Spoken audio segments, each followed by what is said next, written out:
दोस्तों नमस्कार, मैं डॉक्टर दुर्गेश पाठक मेरे YouTube चैनल में आप सभी का स्वागत करता हूं। दोस्तों मैंने ये महसूस किया है और ज्यादातर स्टूडेंट्स को देखा है कि उनको मियाज्म समझने में बड़ी प्रॉब्लम्स होती है। हालांकि मैं मियाज्म पर एक वीडियो बना चुका हूं जिसको आप मेरे YouTube चैनल पर देख सकते हैं, जिसमें मैंने मियाज्म्स क्या होते हैं, कितने होते हैं और उनके कैरेक्टरिस्टिक्स की बात की है। आज का जो वीडियो है उसमें हम मियाज्म के कैरेक्टरिस्टिक्स या मियाज्म क्या होते हैं इस पर चर्चा नहीं करेंगे।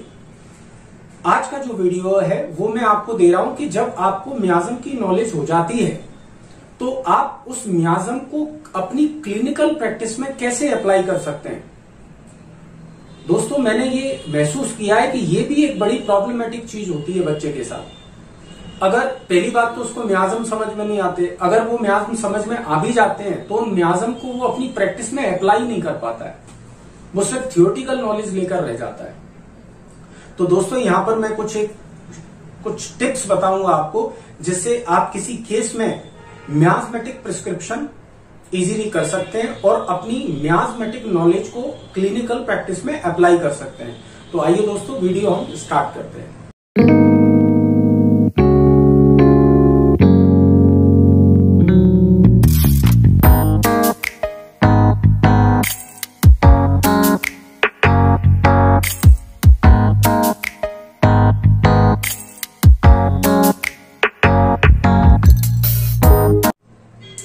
देखिए दोस्तों, सबसे पहली और इजी अप्रोच किसी भी केस में मियाज्म को पता करने की है उस पेशेंट की past history and family history.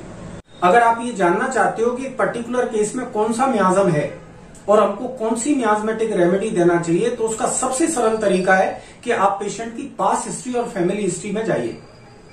अगर पेशेंट की पास्ट हिस्ट्री में या फैमिली हिस्ट्री में कैंसर रहा है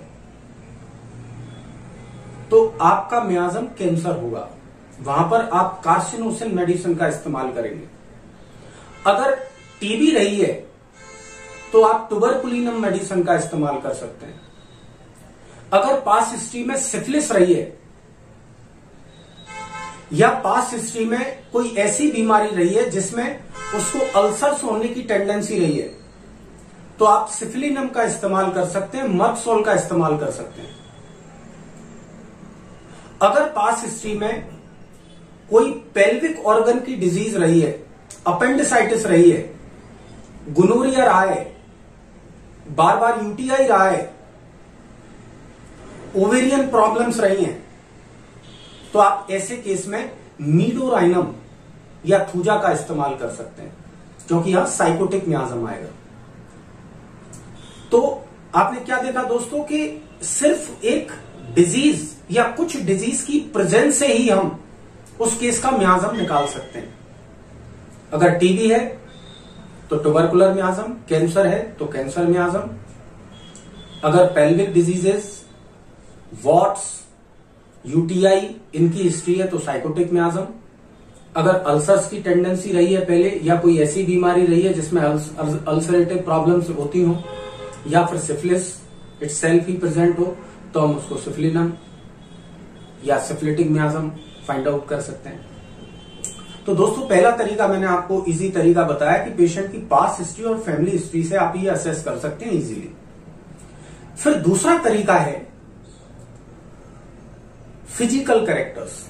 उस केस में फिजिकल कैरेक्टर्स कैसे हैं, अगर आप उसके जो फिजिकल कैरेक्टर्स हैं, जो पैथोलॉजीज हैं, वो आपको डिस्ट्रक्टिव काइंड की हैं, जिसमें कहीं ना कहीं डिस्ट्रक्शन हो रहा हो, छाले हो रहे हो, कोई चीज टूट रही हो,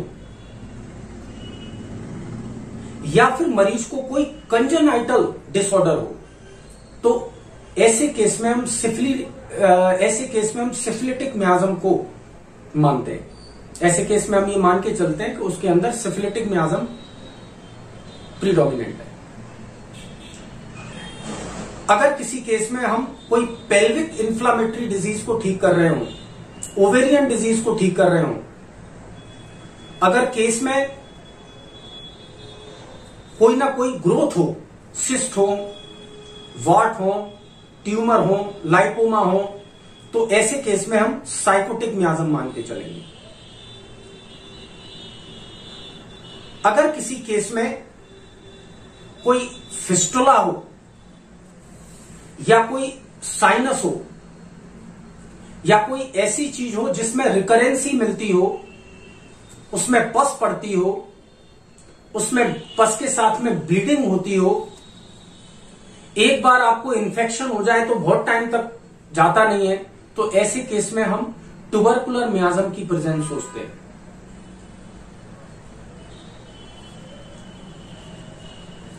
ठीक है दोस्तों, तो आपने क्या देखा कि यहां हमने फिजिकल कैरेक्टर्स के हिसाब से भी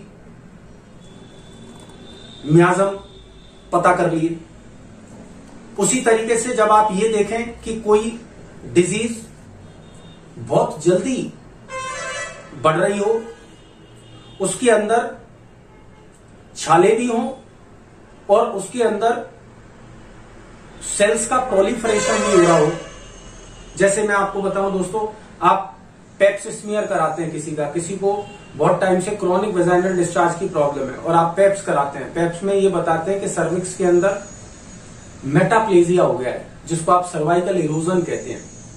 तो ऐसे केस में हम कैंसर मियाज्म मान के चलेंगे।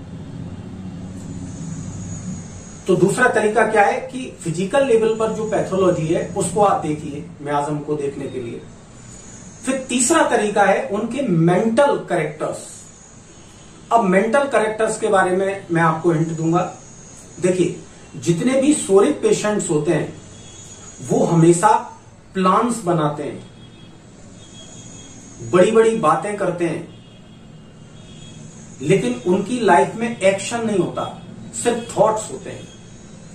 तो जब भी किसी मेंटल सिम्टम्स के अंदर 5 या 6 मेंटल सिम्टम्स के अंदर आपको यह लगता है कि यहां सिर्फ फंक्शनल लेवल की एंजाइटी है, यहां सिर्फ फंक्शनल लेवल का डिसऑर्डर है, उसका एक्शन नहीं है। अब पेशेंट को उसका बच्चा कभी भी पढ़ के आता है फॉर एग्जाम्पल, और वो जब तक कोचिंग से घर नहीं आ जाता है एंजाइटी रहती है। कभी हम बालकनी में जा रहे हैं, कभी हम यहां जा रहे हैं, कभी हम वहां जा रहे हैं, और रोज वो एंजाइटी करता है, रोज बच्चा आता है, लेकिन उस एंजाइटी को रिलीज करने के लिए वो कुछ नहीं करेगा। इस तरह के पेशेंट सोरिक पेशेंट्स होते हैं, जिनमें मानसिक लक्षण फंक्शनल लेवल पर हो, प्लान्स हो, लेकिन उनका एग्जीक्यूशन ना हो। अगर कोई पेशेंट ये कहता है कि मैं बिल्कुल रोज सोचता हूं कि मैं सुबह 5 बजे उठूंगा, फिर मैं ऐसा करूंगा, फिर वैसा करूंगा, और रोज दूसरा दिन होता है तो वो काम नहीं कर पाता, फिर वही इर्रेगुलर लाइफ हो जाती है उसकी। ये सोरा के कैरेक्टर्स हैं। सिफिलिटिक और जो साइकोटिक पेशेंट होंगे, अगर उनको एंजाइटी होती है तो वो शरीर पर दिखने लगती है,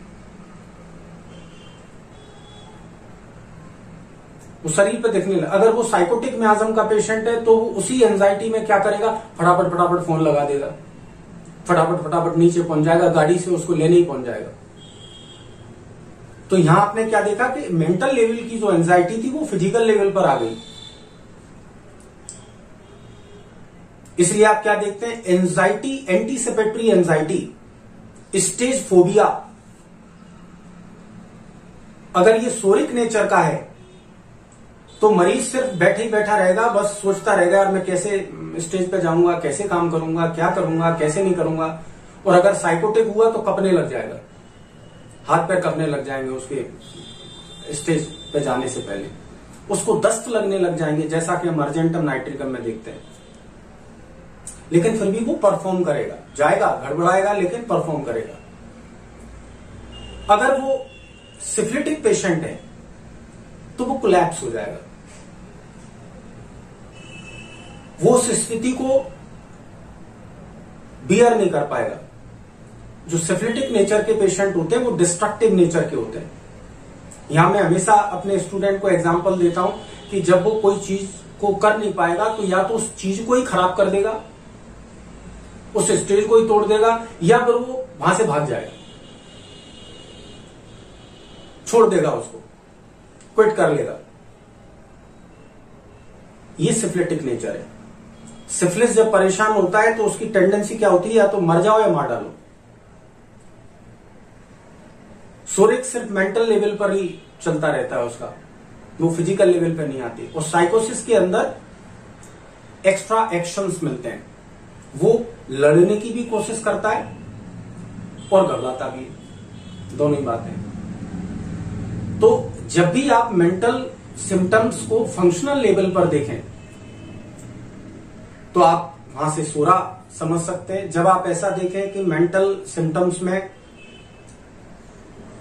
बॉडी भी इन्वॉल्व हो रही है और डिस्ट्रक्टिव काइंड के मेंटल सिम्टम्स हैं तो सिफिलिस, और एग्जाजरेटेड काइंड के सिम्टम्स हैं तो साइकोसिस। इसके अलावा भी हर मियाज्म के अपने एक अलग सिम्टम्स होते हैं, वो आप जब मियाज्म्स अलग अलग पढ़ेंगे तो हो सकता है किसी केस में वो करेक्टरिस्टिक सिम्टम्स भी मिल जाए, जैसे नाइट एग्रावेशन, ये सिफिलिस का एक बेसिक कैरेक्टर है।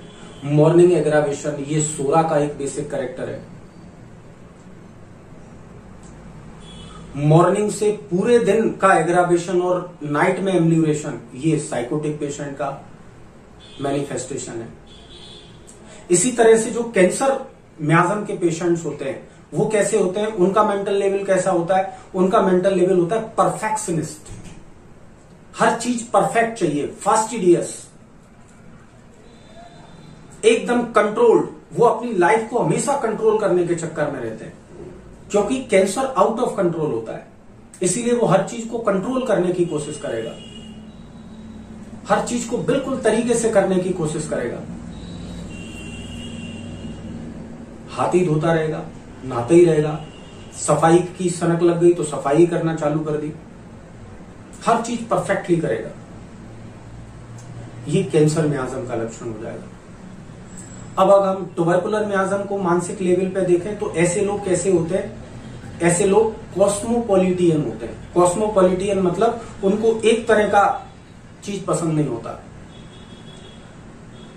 जैसे दाढ़ी है, आप सैलून में जाते हैं, हर 4 दिन में आप अपनी बियर्ड सेट कराते हैं, तो ट्यूबरकुलर पेशेंट अगर होगा तो वो डिजाइन ही चेंज करवाता रहेगा, वो हेयर स्टाइल के डिजाइन चेंज कराता रहेगा।